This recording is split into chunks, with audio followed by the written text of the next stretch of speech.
ओम शांति। 7 अक्टूबर 2022 के ईश्वरीय महावाक्य। पहले एक नजर मुरली के मुख्य पॉइंट पर। बाबा ने कहा, अगर अपने को देह समझेंगे तो बाप को याद नहीं कर सकेंगे। अपने को देही अभिमानी समझो। बच्चे बच्चे बाप शरीर को नहीं आत्मा को कहते हैं। बाप कहकर पुकारना और जानना नहीं। फिर यह भी मालूम नहीं हो कि बाप से क्या प्रॉपर्टी मिलती है तो भोला कहेंगे ना। भोला कहो बुद्धू कहो, बात एक ही है। इस समय सब बेअकल बन पड़े हैं। उनको फिर बेअकली का भी घमंड है। अब तुमको पैरों पर खड़ा रहना है। जैसे कहते हैं सेंटर अपने पांव पर खड़ा हो, तो तुमको भी अपने पांव पर खड़ा रहना है। ऊंचे ते ऊंचा पुरुषार्थ करना है। Follow father mother. और फिर बाबा ने कहा, यहाँ कन्वर्ट करना है। शूद्र को ब्राह्मण बनाना है। इसके लिए तुमको मेहनत करनी पड़ती है। उन्हों को चित्र अच्छा लगता है, तुमको विचित्र अच्छा लगता है, क्योंकि तुमको बाप ने कहा है आत्म अभिमानी भव। तुम बच्चे गुप्त हो। अंग्रेजी में अंडरग्राउंड कहते हैं। वहां कोई अंडरग्राउंड नहीं। अंडरग्राउंड तुम हो, परंतु तुमको कोई जानते नहीं। और फिर लास्ट में बाबा ने कहा, बाप कहते हैं यहाँ से पक्के हो जाओ। धंधा भला करो, परंतु याद करते रहो। 1 सेकंड का कोर्स उठाओ। जैसे बहु शादी करके भी पढ़ते हैं, तुम भी धंधे में रहते पढ़ो। ऐसी प्रैक्टिस करो, यहाँ सभी कुछ देखते हुए, पाड़ बजाते हुए बुद्धि बाप की तरफ लगी रहे। सच्चे बाप के सच्चे ब्राह्मण बच्चे, तो अंदर कोई खोट नहीं होनी चाहिए। खोट होगी तो ऊंच पद पा नहीं सकेंगे। और अब सुनते हैं महावाक्यों को विस्तार से। मुरली का सार। मीठे बच्चे, बाप तुम्हें ज्ञान की कस्तूरी देते हैं, तो ऐसे बाप पर तुम्हें कुर्बान जाना है। माता पिता को फॉलो कर पावन बनाने की सेवा करनी है। प्रश्न है, जो तकदीरवान बच्चे हैं उनकी निशानी क्या होगी? उत्तर, तकदीरवान अर्थात बख्तावर बच्चे अच्छी रीति पढ़ेंगे और पढ़ाएंगे। वह पक्के निश्चय बुद्धि होंगे। कभी भी बाप का हाथ नहीं छोड़ेंगे। धंधे आदि में रहते यह कोर्स भी उठाएंगे। बहुत खुशी में रहेंगे। परंतु जिनकी तकदीर में नहीं है, वह लॉटरी मिलते हुए भी गंवा देंगे। गीत है, भोलेनाथ से निराला कोई और नहीं। ओम शांति। भोला कहा जाता है उनको जो कुछ भी नहीं जानते हैं। अभी बच्चे जानते हैं कि बरोबर हम मनुष्य कितना भोले थे। माया कितना भोला बना देती है। यह भी नहीं जानते कि बाप कौन है। बाप कहकर पुकारना और जानना नहीं। फिर यह भी मालूम नहीं हो कि बाप से क्या प्रॉपर्टी मिलती है तो भोला कहेंगे ना। भोला कहो बुद्धू कहो, बात एक ही है। इस समय सब बेअकल बन पड़े हैं। उनको फिर बेअकली का भी घमंड है। बच्चे, तुम बाप को जानते हो और उनसे सुन रहे हो। बाकी आत्मा को देही अभिमानी बनने की मेहनत करनी है। बाबा खुद बैठ सिखाते हैं कि हे आत्मा, देही अभिमानी बनो। अपने को पारलौकिक बाप के बच्चे निश्चय करो। लौकिक बाप को तो जानते हो, बाकी तुम इतने भोले हो जो पारलौकिक बाप को नहीं जानते। अब तुम बच्चों की बुद्धि में बैठा है कि यह बातें परमपिता परमात्मा समझाते हैं। तुम छोटे बच्चे नहीं हो, तुम्हारे ऑर्गन्स तो बड़े हैं। बाप समझाते हैं, अगर अपने को देह समझेंगे तो बाप को याद नहीं कर सकेंगे। अपने को देही अभिमानी समझो। बच्चे बच्चे बाप शरीर को नहीं आत्मा को कहते हैं, और बच्चे आत्माएं सब शिव को, परमात्मा को बाबा कहते हैं। किसी आत्मा को व ब्रह्मा को नहीं कहते। यह भी उनका बच्चा है। अब तुम जानते हो कि हमारा बेहद का बाप इनमें आया है, तो बाप को याद करना पड़े। 84 के चक्र को भी याद करना पड़े। यह बेहद का 5000 वर्ष का नाटक है। तुम एक्टर हो। अब तुमको ड्रामा के आदि मध्य अंत का मालूम पड़ा है, तो सारा चक्र बुद्धि में फिरना चाहिए। तुम्हारा नाम कितना बाला है, स्वदर्शन चक्रधारी। फिर भविष्य में तुम चक्रवर्ती राजा बन जाते हो। 84 जन्मों की कहानी चक्र में सिद्ध होती है। तुम अब बाप के बने हो, यह स्मृति में रखना है। जितना अंधों की लाठी बनेंगे उतना बाप समझेंगे यह रहमदिल है। कहते हैं रहम करो, मेहर करो। तुम जानते हो बाप कौन सी मेहर करते हैं। बाप मिला है तो कितनी खुशी होनी चाहिए। अब तुमको पैरों पर खड़ा रहना है। जैसे कहते हैं सेंटर अपने पांव पर खड़ा हो, तो तुमको भी अपने पांव पर खड़ा रहना है। ऊंचे ते ऊंचा पुरुषार्थ करना है। Follow mother father. लौकिक में बच्चे बाप को फॉलो कर पतित बन जाते हैं। यह तो पारलौकिक बाप के लिए कहा जाता है। उनकी श्रीमत पर चलना है। बाबा मम्मा को देखो, धंधा क्या है पतितों को पावन बनाने का। और धर्म पिताएं जब आते हैं तो उनके धर्म की आत्माएं ऊपर से आती हैं।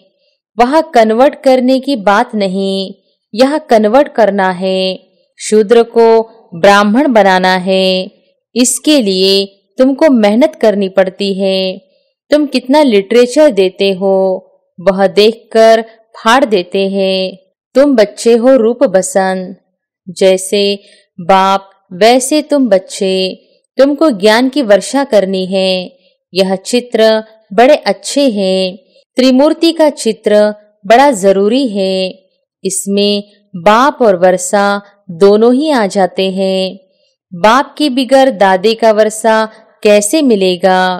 श्री कृष्ण का चित्र सबको अच्छा लगता है, बाकी 84 जन्मों की लिखत अच्छी नहीं लगती। उन्हों को चित्र अच्छा लगता है, तुमको विचित्र अच्छा लगता है, क्योंकि तुमको बाप ने कहा है आत्म अभिमानी भव। तुम अपने को विचित्र समझते हो तो याद भी विचित्र परमात्मा को करते हो। बाप रचयिता है तो जरूर नई दुनिया ही रचते हैं। उसमें लक्ष्मी नारायण का राज्य था। लक्ष्मी नारायण का चित्र भी बनाया है और लिखा हुआ है सर्वगुण संपन्न 16 कला संपूर्ण। लक्ष्मी नारायण महाराजा महारानी तो नशा रहता है कि हम बाप को याद कर यह बन रहे हैं, तो सदैव बाबा बाबा कहते रहो और भविष्य पद को भी याद करो तो सतयुग में चले जाएंगे। जैसे एक मिसाल देते हैं, मैं भैंस हूँ, मैं भैंस हूँ कहने से भैंस समझने लगा, परंतु कहने से कोई बन नहीं जाता है। बाकी तुम जानते हो मैं आत्मा नर से नारायण बन रहा हूँ, अब बेगर हूँ। यह वंडर है। वहां एक तो राज्य नहीं करेंगे, उनकी डिनाइस्टी चलती है, उनके बच्चे होंगे। 1250 वर्ष सिर्फ लक्ष्मी नारायण थोड़ी ही राज्य करेंगे। कहते हैं सतयुग की आयु बड़ी है, फिर भी प्रजा तो चाहिए। तुम्हारी बुद्धि में ज्ञान की पराकाष्ठा चाहिए। तुम किसके आगे भी चित्र रखकर समझाओ कि भारत स्वर्ग था, अब पुरानी दुनिया नरक है, तो यह पक्का होना चाहिए कि हम स्वर्गवासी थे, अब नरकवासी हैं, फिर स्वर्गवासी बन रहे हैं। सतयुग में लक्ष्मी नारायण, त्रेता में राम सीता का राज्य था, तो सब स्वर्गवासी थे। इस चक्र में 84 का चक्र सिद्ध होता है। झाड़ में फिर कैसे पूजनीय से गिरते हैं और पुजारी बनते हैं, यह सिद्ध होता है। तुम कहते हो इस समय सभी नास्तिक हैं क्योंकि बाप को नहीं जानते हैं। अब तुम जानते हो कि सब कब्रिस्तान में पड़े हैं। तुम बच्चे गुप्त हो, अंग्रेजी में अंडरग्राउंड कहते हैं। वहां कोई अंडरग्राउंड नहीं, अंडरग्राउंड तुम हो, परंतु तुमको कोई जानते नहीं। यहाँ सम्मुख बैठे हो तो मजा आता है। बेहद का बाप परमधाम से आकर इनमें प्रवेश कर पढ़ाते हैं, चक्र का राज समझाते हैं। बाकी सवारी सारा दिन नहीं होती है। बाप कहते हैं मैं सर्विस करता हूँ, बच्चों का नाम निकालने के लिए मैं प्रवेश करता हूँ। तो बाप कहते हैं बच्चे स्वदर्शन चक्रधारी भव, शंखधारी भव। तुमको ज्ञान का शंख बजाना है। शंख कहो मुरली कहो एक ही बात है। उन्होंने श्री कृष्ण को मुरली दिखाई है। श्री कृष्ण तो रतन जड़ित मुरली बजाते हैं खेल पाल करने के लिए। वहां ज्ञान की मुरली नहीं है। तुम बच्चों को बुद्धि में रखना है कि जैसे कल्प पहले सतयुग में पाठ बजाया था वैसे अब बजाएंगे। बाकी बाबा से तो वर्षा ले लेवे, परंतु बच्चे घर में जाते हैं तो भूल जाते हैं। बाप कहते हैं यहाँ से पक्के हो जाओ, धंधा भला करो, परंतु याद करते रहो। 1 सेकंड का कोर्स उठाओ। जैसे बहुत शादी करके भी पढ़ते हैं, तुम भी धंधे में रहते पढ़ो। कुमार कुमारी के लिए तो बहुत सहज है। सिर्फ यह बुद्धि में रहे मेरा तो एक शिव बाबा, दूसरा न कोई। ब्रह्मा के लिए नहीं कहा जाता है। बाबा पूछते हैं कब से निश्चय हुआ? अगर निश्चय है तो ऐसे बाप को कभी नहीं छोड़ना चाहिए जब तक बाप न कहे कि पढ़कर पढ़ाओ। तुम बच्चों को बहुत खुशी होनी चाहिए। जैसे गरीब को लॉटरी मिलती है तो पागल भी हो जाते हैं, परंतु यहाँ तो बच्चे धंधे में जाकर भूल जाते हैं। तो बाबा समझते हैं इतनी बड़ी लॉटरी दी परंतु पागल हो गए, तकदीर में नहीं है। तब कहा जाता है बख्तावर देखना हो तो यहाँ देखो। बाबा तो कहते हैं कल्प के बाद बाबा मिला है। बाबा बाबा कहते रहो, सवेरे उठकर याद करो। जो प्यारी वस्तु होती है उन पर कुर्बान जाते हैं। हम भी बाबा पर कुर्बान जाते हैं। यह ज्ञान कस्तूरी है। हम हैं भारत का बेड़ा पार करने वाले। सत्यनारायण अमरनाथ की कथा, तीजरी की कथा सुनाने वाले, सच्चे बाप के सच्चे ब्राह्मण बच्चे। तो अंदर कोई खोट नहीं होनी चाहिए। खोट होगी तो ऊंच पद पा नहीं सकेंगे। अच्छा मीठे मीठे सिकिलधे बच्चों प्रति माता पिता बाप दादा का याद प्यार और गुड मॉर्निंग। रूहानी बाप की रूहानी बच्चों को नमस्ते। रात्रि क्लास। बाप ने समझाया है ऐसी प्रैक्टिस करो। यहाँ सभी कुछ देखते हुए पाठ बजाते हुए बुद्धि बाप की तरफ लगी रहे। जानते हैं यह पुरानी दुनिया खत्म हो जानी है। इस दुनिया को छोड़ हमको अपने घर जाना है। यह ख्याल और कोई की बुद्धि में नहीं होगा और कोई भी यह समझते नहीं। वह तो समझते हैं यह दुनिया अभी बहुत चलनी है। तुम बच्चे जानते हो हम अभी अपनी नई दुनिया में जा रहे हैं, राजयोग सीख रहे हैं।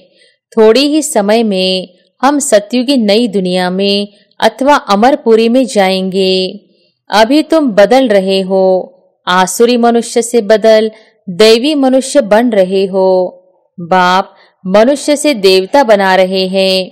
देवताओं में दैवी गुण होते हैं, वह भी है मनुष्य, परंतु उनमें दैवी गुण नहीं है। यहाँ के मनुष्यों में है आसुरी गुण। तुम जानते हो यह आसुरी रावण राज्य फिर न रहेगा। अभी हम दैवी गुण धारण कर रहे हैं। अपने जन्म जन्मांतर के पाप भी योग बल से भस्म कर रहे हैं। करते हैं या नहीं, वह तो हर एक अपनी गति को जानते। हर एक को अपने को दुर्गति से सद्गति में लाना है, अर्थात सतयुग में जाने लिए पुरुषार्थ करना है। सतयुग में है विश्व की बादशाही, एक ही राज्य होता है। यह लक्ष्मी नारायण विश्व के महाराजन है ना। दुनिया को इन बातों का पता नहीं है। वन वन से इन्हों की राजाई शुरू होती है। तुम जानते हो हम यह बन रहे हैं। बाप अपने से भी बच्चों को ऊंच ले जाते हैं, इसलिए बाबा नमस्ते करते हैं। ज्ञान सूर्य, ज्ञान चंद्रमा, ज्ञान लक्की सितारे, तुम लक्की हो, समझते हो। बाबा बिल्कुल ठीक अर्थ सहित नमस्ते करते हैं। बाप आकर बहुत सुख घनेरे देते हैं। यह ज्ञान भी बड़ा वंडरफुल है। तुम्हारी राजाई भी वंडरफुल है, तुम्हारी आत्मा भी वंडरफुल है। रचयिता और रचना के आदि मध्य अंत का सारा नॉलेज तुम्हारी बुद्धि में है। तुमको आप समान बनाने लिए कितनी मेहनत करनी पड़ती है कलप पहले वाली हर एक की तकदीर। फिर भी बाप पुरुषार्थ कराते रहते हैं। यह नहीं बता सकते कि 8 रतन कौन बनेंगे, बताने का पाठ ही नहीं। आगे चल तुम अपने पाठ को भी जान जाएंगे। जो जैसा पुरुषार्थ करेगा ऐसा भाग्य बनाएंगे। बाप है रास्ता बताने वाला। जितना जो उस पर चलेंगे उनको तो सूक्ष्म वतन में देखते ही हैं।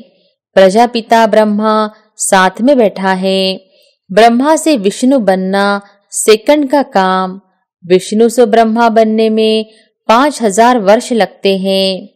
बुद्धि से लगता है बात तो बरोबर ठीक है। भला त्रिमूर्ति बनाते हैं ब्रह्मा विष्णु शंकर, परंतु यह कोई नहीं समझते होंगे। अभी तुम समझते हो। तुम कितने पद्मा पदम भाग्यशाली बच्चे हो। देवताओं के पांव में पदम दिखाते हैं ना।